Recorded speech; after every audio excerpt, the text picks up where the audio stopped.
I would love to see Canada be the 51st state. Customer Dale Darling is on the hunt to buy local. When she first heard Trump's comments, she had a visceral reaction. I don't understand why anyone would think that any nation would react well to basically talk of colonization. It is hard to look in a neutral way at what's going on outside our borders, and I simply had such a negative reaction to it. I wasn't prepared to support their economy. So basically, imagine you have a neighbor country and your president is telling that he would like to basically invade that country and have a new state. And it's ridiculous, it's a worldwide country, America, and we hear words like that from Donald Trump. It's just ridiculous. So let's just watch what's gonna happen next. She stopped buying American products and says many of her friends have done the same. Several Nova Scotia retailers say they continue to see a lot of interest in buying local. At Westside Beer, Wine, Spirits in Clayton Park, while bourbon is popular, there's less demand for... for sure, people don't know what to do, so they just boycott whatever they can, even beer, I don't know, even simple products, groceries, it's okay. We fight as we can, Other American products. And so for the most part, Canadians, I think we have really spoken with their wallets, saying that they still want to support Canadian and local, and that the U.S. products are not things that they are super keen on buying in great demand.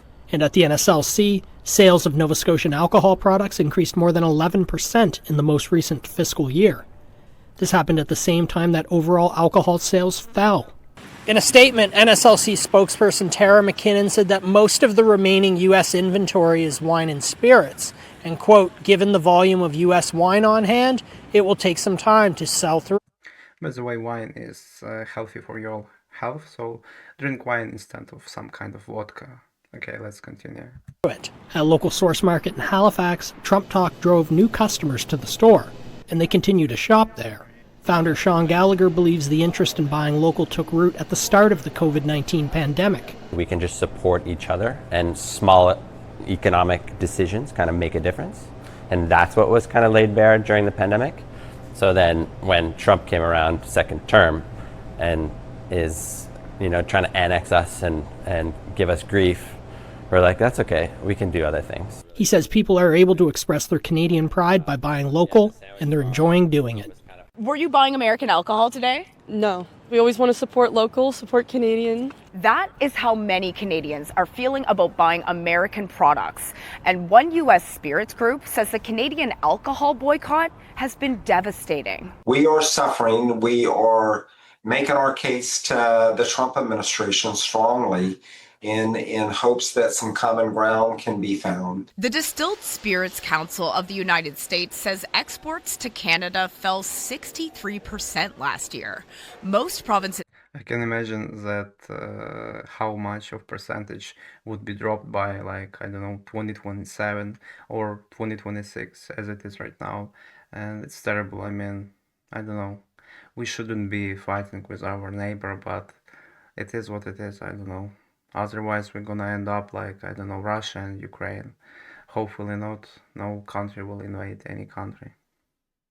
And territories have pulled American alcohol off shelves as part of the response to the trade war. Alberta and Saskatchewan did start restocking U.S. alcohol last year, but the ban remains in place everywhere else. The Nova Scotia Liquor Corporation is currently selling off its stockpile of American products, and it won't be buying more once it's gone. But some consumers are still avoiding it. I think it's good to support local and, just support our own alcohol.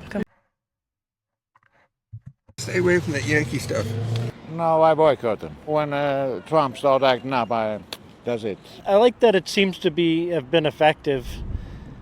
But at the same time, I don't know how long it's worth keeping going with it. Swanger says emotions are high, and his industry has been pulled into the crosshairs of the trade war. On behalf of the distilled spirits industry, we wish that wasn't the case, and we apologize. And, at some point, we hope things will get better. With trade relations still strained, some Canadian shoppers are in no hurry to welcome American products back in their carts. Allie Thompson, CBC News, Halifax. You guys may not know this, but Trump supporters right now are so angry. They're angry. I mean, Trump supporters are angry as always because I think there hasn't been any year where Trump supporters were happy. Maybe a few days, but they come back to anger again, so it's okay. That not every state lowered their flags, half-staff, to represent and honor the military personnel who were killed by Donald Trump and Pete Hegseth. They're literally calling these states treasonous with, of course, a big focus on blue states. And what these Trump supporters don't know is that governors are limited by jurisdiction. If it's something that happens to somebody within their state, they can lower the flags, but they're restricted from lowering it for any other reason. And that's why 8 states lowered their flags to represent the 8 states these military personnel who lost their lives came from. And half of those states were blue. But every single governor can lower their flags to half-staff if the President of the United States orders them to do so. And by the way, I think red states had more percentage of people who supported Donald Trump. And yeah, I mean, I don't really know, but I'm just considering it. So basically, if you know for sure, let me know in the comments. That's the part Trump supporters aren't talking about. Donald Trump did not require anybody to lower the flags half-staff. He didn't. He did for a podcaster. He did for a podcaster in all 50 states, but not for these military personnel. He was busy golfing. And if you ask me, I think he didn't have them lowered because they're going to have to stay lowered indefinitely, because there's going to be a nonstop loss of life with this war that he is waging. And you may be asking, does he care about these military personnel? Has he done anything? Well, he has. He used a photo of him standing there when the bodies were being transferred into the United States in a fundraising email. The photo focusing on him. The photo focusing on him in a fundraising Ridiculous. email. He did that. He did that.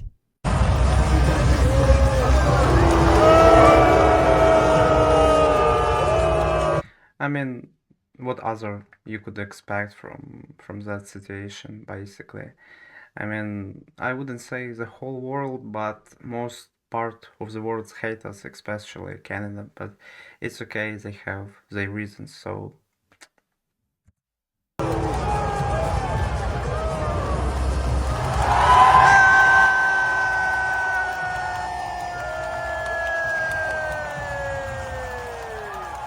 Are Canadians really boycotting Americans? Okay, I'm at a mall here. We've got Walmart and we've got Real Canadian Superstore. Let's check out both. First is Walmart, and it is absolutely dead empty. This is a weekend. It's busy. Everywhere else, this store is empty. Let's go ahead and check out the Canadian Superstore. And this place is... Yeah, basically Canadians grouped up and they are pretty strongest nation. As you can see at Walmart, USA, Walmart, there is no basically people, it's empty, ghosted, you know, but in this Canadian store there's plenty of people, so boycott works fine. Impact. This may be the busiest grocery store I have ever seen in my life. This puts Black Friday to shame. There's reminders everywhere to buy Canadian, everything is locally sourced. Honestly, these aisles were hard to get down. It was so crowded. So Canadians definitely stand on business. They are boycotting America, and I don't blame them at all. So I'm going to go cook some food with this absolutely delicious local ingredients that I got. Stay safe out there and don't be a fascist. Okay, now here's my beef with these U.S. tariffs. I bought some clothes online, Nama Sport, okay? Didn't know it was coming from the U.S. So I picked it up at the post office, and there was a duty, $87.52, which I was not expecting, which was great, on top of my order, which was like $200. And then I tried it on, and then it didn't fit. So now I gotta send it back. And the return shipping is free, but now I just have to eat the $87. I can go and like try and get my money back, but I think you only get half your money back. So that was an oopsie daisy. And I am never ordering from the US ever again. So that was my mistake. Oops.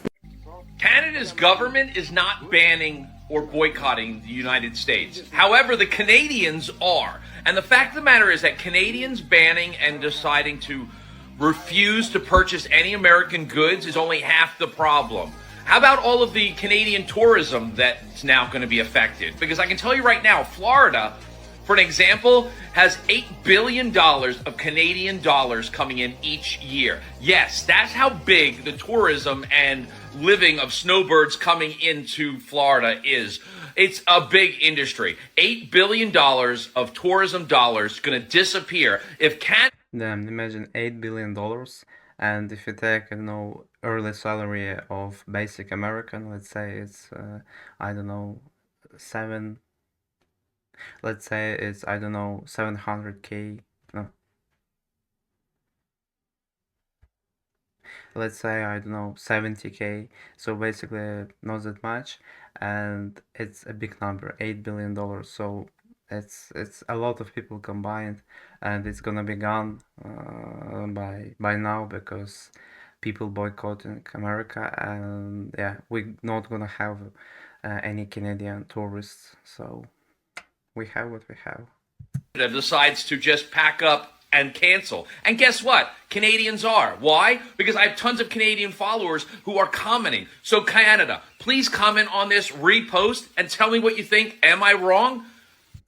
I have some Canadian friends as well, but they are not actually into boycotting that much because, they're pretty young, but older people are actually boycotting everything that is possible. It's just the way it is. Please leave a comment and follow me for more. Canada's government is not banning or boycotting the United States. However, the Canadians are. And the fact of the matter is that Canadians banning and deciding to refuse. Yo, Canada just clapped back at the U.S.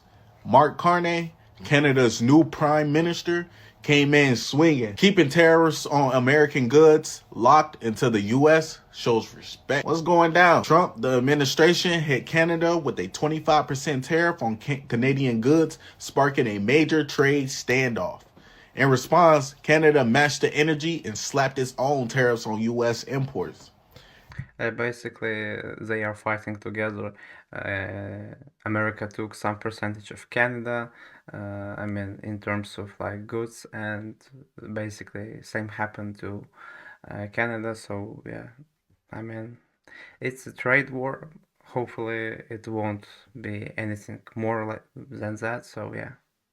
Now, Carney is saying these tariffs are here to stay unless America comes correct and commits to fair trade. Why does this matter? This ain't just about politics. It's about money, jobs, and global influence. A prolonged trade war. And because of all those stuff, just ordinary people suffering, and it's not good. I doubt that Trump cares about that stuff and that he feels something that he's affected because of tariffs, etc. But we are affected indeed. Higher prices on Canadian and U.S. goods, more economic tension between two of the world's biggest trade partners, a ripple effect on global trade markets. So the question is, will the U.S. make a move, or is this trade beef here to stay? Drop your thoughts below. Who's in the right, Canada or the U.S.? And follow your boy Crypto Black to stay in the know. See you next time. All right, I got something to say here, Donnie boy. You want to put on tariffs on Canada? Go right ahead. As a Canadian, I can tell you right now, it ain't going to hurt me one bit because you know what? I'm going to be doing my shopping more carefully now. I'm only going to be buying Canadian products, all right? As we can see, Canadian grandmas has their spirit, so yeah. It's pretty funny to watch, and in good terms. Anything sourced in Canada. If it's not Canadian, I can live without it. There you go. And I suggest that all my Canadian citizens do the same. Don't buy anything American, don't even go to the border, don't even cross the border anymore. He can go fuck himself. He can literally go fuck himself. Like, honestly, no. And you know what? Next time you're in trouble, next time you need something, Donnie boy, you know what you can do? There you go. Sorry, we no longer accept We're gonna skip that part. US currency. That's a sign from a Canadian grocery store. The Buy Canada movement is trending in Canadian grocery stores due to Trump's trade wars. Some US companies are even stating that Canadian retailers are shunning their products. US-based diaper company Parasol Co. was actually in the middle of a deal with a Canadian retailer, and the retailer ended up Then even diapers got affected by tariffs. halting on the deal because of growing anti-American sentiment in Canada. We're instructed by a retailer to pause any American brand launch. When it comes to liquor, you'll see a lot of signs here that say Buy Canadian instead. I'm Canadian. This was just a small section of the liquor store today. It was tarped off. American farm products are decaying too in stores. The world is not buying anything American.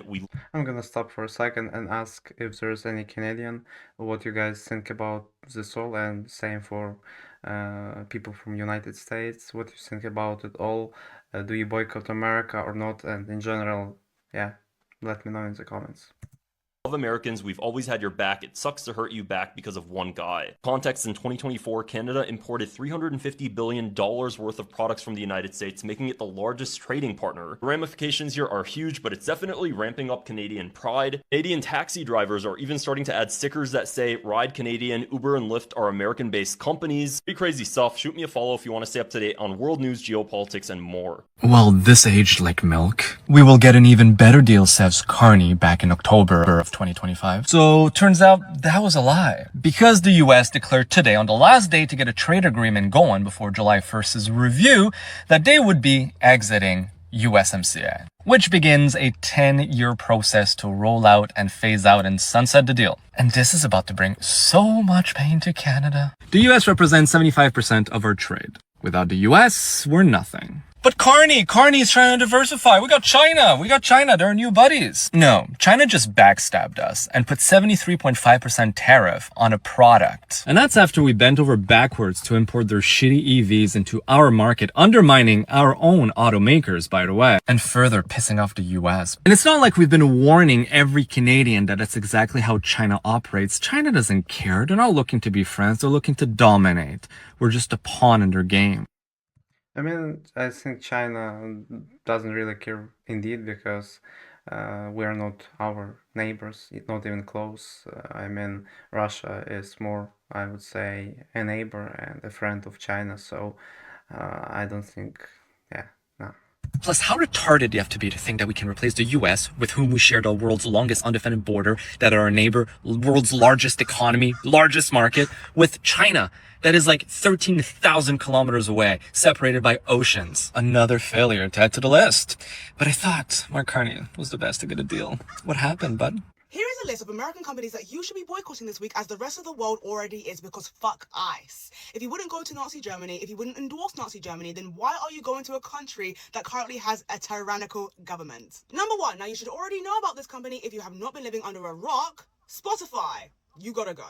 Spotify have been running ICE recruitment ads all over their platform recently and have only since removed it because of the intense backlash that they have been getting. Spreading propaganda about ICE is not cool to Americans, and it sure as hell is not cool to the international community. So Spotify, you can get the hell out. Number two, Chipotle.